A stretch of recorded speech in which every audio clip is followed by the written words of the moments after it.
Good morning, everyone. Is the popular social media wins election 2022? It is still anyone's ball game, and no one knows who will emerge as a front runner. With such a tightly contested race, it is bound to be a last 2 minutes kind of game, with each candidate scrambling to make the winning shot.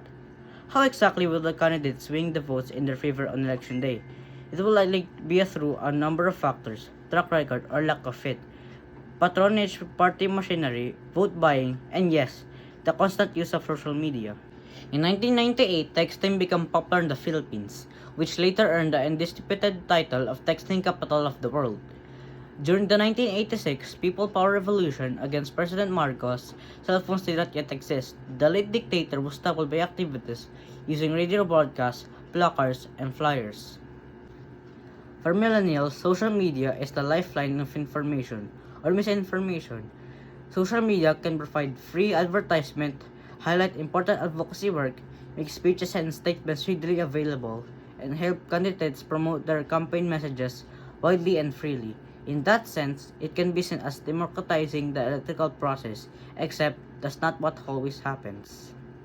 For better or for worse, social media can also create an obsessive focus on one or two issues, magnify candidates' worth and force, poke fun at their looks or voices, amplify a misstep, a insensitive remark, expose a prejudice or bias, and all for all, the world to see and hear in the real time without delay. After May 2022, elections in the Philippines will never be the same again. What has become obvious in this election is that social media has rendered traditional campaign strategies insufficient, polarizing voters who have pinned their hopes and dreams on candidates who do not exactly personify and reflect the values, morality, and ethics of a nation. It therefore takes rigorous fact-checking by responsible media and citizens to separate the wheat from the chaff. While social media has changed the campaign strategies, it is not only the factor that will determine the election's results. Surveys remain influential, particularly for the undecided voters who may rely on results of pre-election polls and succumbed to the bandwagon effect. Political party affiliation and patronage politics may factor in heavily for candidates who come from politic dynasties, and impersonable youth, diehard loyalists, and rapid supporters who through decency and ethics to the wind will also be a force to reckon with on election day.